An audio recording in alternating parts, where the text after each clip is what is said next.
ಹೃದಯಾಘಾತಕ್ಕೆ ಶಬ್ದ ಮಾಲಿನ್ಯ ಮತ್ತು ವಾಯು ಮಾಲಿನ್ಯ ಕೂಡ ಕಾರಣವಂತೆ ಆಘಾತಕಾರಿ ಅಂಶಗಳನ್ನು ಬಿಚ್ಚಿಟ್ಟಿದ್ದಾರೆ ಹೃದ್ರೋಗ ತಜ್ಞರು. ದಿನದಿಂದ ದಿನಕ್ಕೆ ರಾಜ್ಯವನ್ನೇ ಬೆಚ್ಚಿ ಬೀಳಿಸ್ತಾ ಇರುವಂತ ಹೃದಯಾಘಾತ ಪ್ರಕರಣ ಏನಿದೆ, ಹೃದಯಾಘಾತ ಪ್ರಕರಣಕ್ಕೆ ಹಲವಾರು ಕಾರಣಗಳಿದೆ. ಅದರಲ್ಲಿ ಶಬ್ದ ಮಾಲಿನ್ಯ ಮತ್ತು ವಾಯು ಮಾಲಿನ್ಯ ಕೂಡ ಬಹಳ ಮುಖ್ಯ ಅಂತೆ. ಆಘಾತಕಾರಿ ಅಂಶವನ್ನು ಬಿಚ್ಚಿಟ್ಟಿದ್ದಾರೆ ಹೃದ್ರೋಗ ತಜ್ಞರು. ವಾಯು ಮತ್ತು ಶಬ್ದ ಮಾಲಿನ್ಯದಿಂದ ಹೆಚ್ಚಾಗ್ತಾ ಇದೆ ಹೃದಯಾಘಾತ. ಬೆಂಗಳೂರಿನಲ್ಲಿ ಕುಸಿತಾ ಇರುವಂಥ ಗಾಳಿಯ ಗುಣಮಟ್ಟವನ್ನು ಕೂಡ ಎತ್ತಿ ಹಿಡಿದಿದ್ದಾರೆ. ಮೇ 22ರಂದು HSR ಲೇಔಟ್ನಲ್ಲಿ 192 AQI ದಾಖಲಾಗಿದೆ.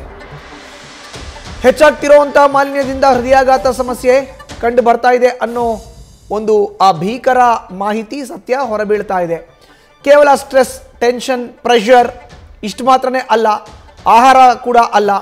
ಅದೆಲ್ಲದರ ಜೊತೆಗೆ ಈ ಶಬ್ದ ಮಾಲಿನ್ಯ ಮತ್ತು ವಾಯು ಮಾಲಿನ್ಯ ಇದೆಯಲ್ಲ, ಇದು ಕೂಡ ಪ್ರಮುಖವಾದಂಥ ಕಾರಣ ಅಂತ ಈಗ ಹೃದ್ರೋಗ ತಜ್ಞರು ಹೇಳ್ತಾ ಇದ್ದಾರೆ. ಪ್ರಮುಖವಾಗಿ ರಾಜ್ಯದ ಹಾಸನ ಜಿಲ್ಲೆಯಲ್ಲಿ ಹೆಚ್ಚಾಗ್ತಾ ಇರುವಂಥ ಹೃದ್ರೋಗ ಪ್ರಕರಣ, ಅದನ್ನು ಹೊರತುಪಡಿಸಿದ್ರೆ ರಾಜ್ಯದ ಬೇರೆ ಬೇರೆ ಭಾಗಗಳಲ್ಲೂ ಕೂಡ ಹೃದಯಾಘಾತ ಪ್ರಕರಣಗಳು ಹೆಚ್ಚಾಗ್ತಾ ಇದೆ. ಅದರಲ್ಲೂ ಬಹುಮುಖ್ಯವಾಗಿ ಯುವಕ ಯುವತಿಯರಲ್ಲೇ ಹೃದ್ರೋಗ ಸಮಸ್ಯೆಗಳು ಕಂಡು ಬರ್ತಾ ಇದೆ. ಹೃದಯಾಘಾತಗಳು, ಹೃದಯ ಸ್ತಂಭನ ಹೆಚ್ಚಾಗ್ತಾ ಇದೆ. ಇದಕ್ಕೆ ಈಗ ವಾಯು ಮಾಲಿನ್ಯ ಮತ್ತು ಶಬ್ದ ಮಾಲಿನ್ಯ ಕೂಡ ಕಾರಣ ಅನ್ನೋ ಒಂದು ಅಂಶವನ್ನು, ಆಘಾತಕಾರಿ ಅಂಶವನ್ನು ಹೃದ್ರೋಗ ತಜ್ಞರು ಬಿಚ್ಚಿಟ್ಟಿದ್ದಾರೆ.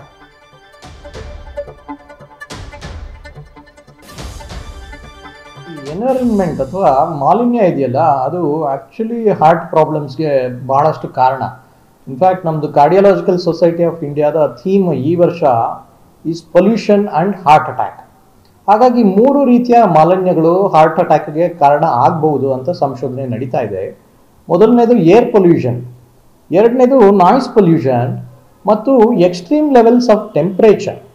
ಈ temperature is also important factor. ಹಾಗಾಗಿ ಏರ್ ಪೊಲ್ಯೂಷನ್ ಬಗ್ಗೆ ಮಾತಾಡೋದಾದರೆ, ಬೆಂಗಳೂರಿನಲ್ಲಿ ಏರ್ ಪೊಲ್ಯೂಷನ್ ಅಥವಾ ದೆಹಲಿಯಲ್ಲಿ ಮೆಟ್ರೋ ಸಿಟೀಸಲ್ಲಿ ಏರ್ ಪೊಲ್ಯೂಷನ್ ಜಾಸ್ತಿ ಇದೆ ಮತ್ತು ಈ pollution is one of the important reason for heart attack ಅಂತ ಸಾಕಷ್ಟು ಸಂಶೋಧನೆ ನಡೆದಿದೆ. ಯಾಕೆ ಅಂದರೆ ಫೈನ್ ಪಾರ್ಟಿಕ್ಯುಲೇಟ್ ಮ್ಯಾಟರ್ಸ್ ಮಾಲಿನ್ಯ ಜಾಸ್ತಿ ಆದಾಗ 2.5 ಮಿಲಿಮೀಟರ್ಗಿಂತ ಕಡಿಮೆ ಇರುವಂಥ ಪಾರ್ಟಿಕಲ್ಸು, ಅವು ವೆಹಿಕಲ್ ಎಕ್ಸಾಸ್ಟಿಂದ ಇರ್ಬೋದು, ಎಮಿಷನ್ಸಿಂದ ಇರ್ಬೋದು, ಅಥವಾ ಕಾರ್ಖಾನೆಗಳಿಂದ ಉತ್ಪತ್ತಿಯಾದ ತ್ಯಾಜ್ಯಗಳಿರ್ಬೋದು, ಅದರಿಂದ ಹಾರ್ಟ್ ಅಟ್ಯಾಕ್ಗೆ ಕಾಂಟ್ರಿಬ್ಯೂಟ್ ಆಗ್ತಾ ಇದೆ ಅನ್ನೋದು ಒಂದು ಸಂಶೋಧನೆಯ ತಿರುಳು. ಎರಡನೇದು ಲಾಂಗ್ ಟರ್ಮ್ ಎಕ್ಸ್ಪೋಜರ್ಸ್. ಕೆಲವೊಂದ್ಸಲ ಏನಾಗಿದೆ, ಬೆಂಗಳೂರಿನಲ್ಲಿ ನಾವು ಒಂದು ಸ್ಟಡಿ ಮಾಡಿದ್ವಿ, ಬೆಂಗಳೂರಲ್ಲಿ ಲೆಡ್ ಲೆವೆಲ್ಸು ಜಾಸ್ತಿ ಇದೆ. ನಾವು ಶಾಲಾ ಮಕ್ಕಳಲ್ಲಿ ಸಂಶೋಧನೆ ಮಾಡಿದ್ವಿ. ಸೊ ಲೆಡ್ ಮತ್ತು ಆರ್ಸೆನಿಕ್ ಲೆವೆಲ್ಲು ಎನ್ವಿರಾನ್ಮೆಂಟಲ್ಲಿ ಜಾಸ್ತಿ ಆದಾಗ ಹಾರ್ಟ್ ಅಟ್ಯಾಕ್ಗೆ ಕಾರಣ ಆಗುತ್ತೆ. ಮೂರನೇದು ಈ ನಾಯ್ಸ್ ಪೊಲ್ಯೂಷನ್ ಕೂಡ, ಈ ಶಬ್ದ ಮಾಲಿನ್ಯ ಎಲ್ಲ ಮೆಟ್ರೋ ಸಿಟಿಯಲ್ಲೂ 80 ಡೆಸಿಬಲ್ಗಿನ್ನ ಜಾಸ್ತಿ ಇದೆ. ಹಾಗಾಗಿ ನಾಯ್ಸ್ ಪೊಲ್ಯೂಷನ್ ಆದಾಗ ಈ ಹೈಪರ್ ಟೆನ್ಷನ್, ಬ್ಲಡ್ ಪ್ರೆಷರ್ ಜಾಸ್ತಿ ಆಗೋದು ಮತ್ತು ಅಥೆರೋಸ್ಕ್ಲಿರೋಸಿಸ್, ಇದು ಹಾರ್ಟ್ನ ರಕ್ತನಾಳಗಳಲ್ಲಿ ಅಥೆರೋಸ್ಕ್ಲಿರೋಸಿಸ್ ಅನ್ನೋದು ಬೇಗ ಆಗುತ್ತೆ. ಹಾಗಾಗಿ ಈ ಪೊಲ್ಯೂಷನ್ ಕೂಡ ಹಾರ್ಟ್ ಅಟ್ಯಾಕ್ಗೆ ಕಾರಣ. ಹಾಗೆ ಆಟೋನಾಮಿಕ್ ಡಿಸ್ಟರ್ಬೆನ್ಸ್, ನಾಯ್ಸ್ ಪೊಲ್ಯೂಷನ್ ಇಂದ ಏನಾಗುತ್ತೆ, ಸಿಂಪಥೆಟಿಕ್ ಆಕ್ಟಿವಿಟಿ ಜಾಸ್ತಿ ಆಗುತ್ತೆ, ಅದು ಕೂಡ ಹಾರ್ಟ್ ಅಟ್ಯಾಕ್ಗೆ ಕಾರಣ. ಹೆಚ್ಚಿನ ಮಾಹಿತಿ ನೀಡ್ತಾರೆ ನಮ್ಮ ಪ್ರತಿನಿಧಿ ಸತ್ತರ್ ನೇರ ಸಂಪರ್ಕಕ್ಕೆ ಜಾಯ್ನ್ ಆಗಿದ್ದಾರೆ. ಸತ್ತರ್, ನೋಡಿ, ಇದೊಂದು ಆಘಾತಕಾರಿ ಅಂಶ ಈಗ ಬೆಳಕಿಗೆ ಬರ್ತಾ ಇರುವಂತದ್ದು. ಆಹಾರ ಪದ್ಧತಿನೋ ಒತ್ತಡನೋ ಕಾರಣದ ಜೊತೆಗೆ ಈಗ ವಾಯು ಮಾಲಿನ್ಯ, ಶಬ್ದ ಮಾಲಿನ್ಯ ಕೂಡ ಹೃದಯಾಘಾತ ಸಮಸ್ಯೆಗೆ ದಾರಿ ಮಾಡಿಕೊಡುತ್ತೆ ಅನ್ನೋದು ತಜ್ಞರ ಮಾತು. ಹಾಗಾದ್ರೆ ಯಾವ ರೀತಿಯ ಪರಿಣಾಮ ಬೀರುತ್ತೆ ಅಂತ ಹೇಳ್ತೀರಿ ಸತ್ತರ್?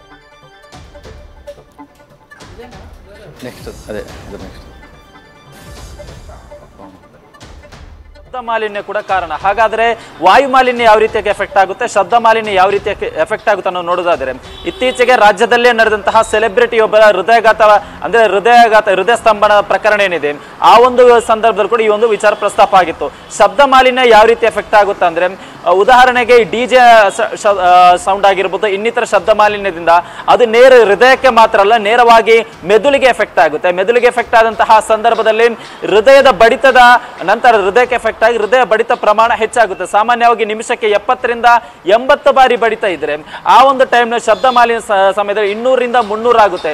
ಈ ಒಂದು ಸಂದರ್ಭದಲ್ಲಿ ರಕ್ತವನ್ನು ಕೂಡ ಪಂಪ್ ಮಾಡಕ್ಕೆ ಆಗಲ್ಲ.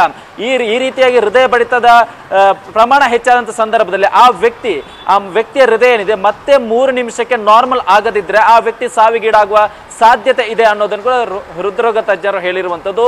ಇದೇ ವಿಚಾರ ಇತ್ತೀಚೆಗೆ ನಡೆದಂತಹ ರಾಜ್ಯದಲ್ಲಿ ನಡೆದಂತಹ ಸೆಲೆಬ್ರಿಟಿಯೊಬ್ಬರ ಸಾವಿನ ಸಂದರ್ಭದಲ್ಲೂ ಕೂಡ ಈ ಒಂದು ವಿಚಾರ ಪ್ರಸ್ತಾಪ ಆಗಿತ್ತು.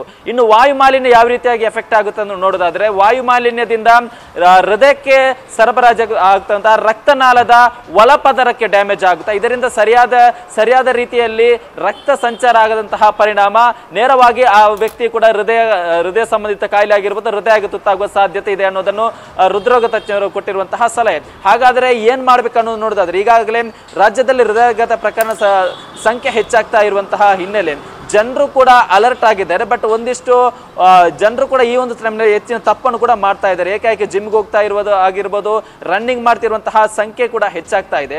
ಬಟ್ ನಮ್ಮ ನಮ್ಮ ದೇಹದ ಕೆಪಾಸಿಟಿ ಯಾವ ರೀತಿ ಆಗಿದೆ, ಯಾಕಂದ್ರೆ ಯಾವುದೇ ಒಂದು ನಾವು ಪ್ರಯೋಗ ಮಾಡಿದಂಥ ಸಂದರ್ಭದಲ್ಲಿ ಅದಕ್ಕೆ ಒಡ್ಡುಕೊಳ್ಳುತ್ತಾನೆ ನೋಡ್ಬೇಕಾಗುತ್ತೆ. ಯಾಕಂದ್ರೆ ಜಿಮ್ಮಿಗೆ ಹೋದಂತಹ ಸಂದರ್ಭದಲ್ಲಿ ಏಕಾಏಕಿ ಬಲವಾದ ವಸ್ತುಗಳು ಎತ್ತಿನ ಸಂದರ್ಭದಲ್ಲೂ ಕೂಡ ಈ ರೀತಿಯ ಹೃದಯ ಸಂಬಂಧಿತ ಕಾಯಿಲೆಗೆ ತುತ್ತಾಗಬಹುದು. ಇದೇ ಕಾರಣ ಕೂಡ ವೈದ್ಯರು ಕೂಡ ನೀವು ಡೇ ಬೈ ಡೇ ಪ್ರಾಕ್ಟೀಸ್ ಮಾಡಿ, ಜೊತೆಗೆ ನಿಮ್ಮ ಜೀವನ ಶೈಲಿಯನ್ನು ಕೂಡ ಬದಲಾವಣೆ ಮಾಡಿ ಅನ್ನೋ ಸಲಹೆಯನ್ನು ಕೊಟ್ಟಿದ್ದಾರೆ ಮಧುಸೂದನ್. ಧನ್ಯವಾದ ಸತ್ತರ್ ನಿಮ್ಮ ಮಾಹಿತಿಗೆ. ನ್ಯೂಸ್ ಫಸ್ಟ್ ನಿರ್ಭೀತಿಯಿಂದ ನಿಮ್ಮ ಪರವಾಗಿ.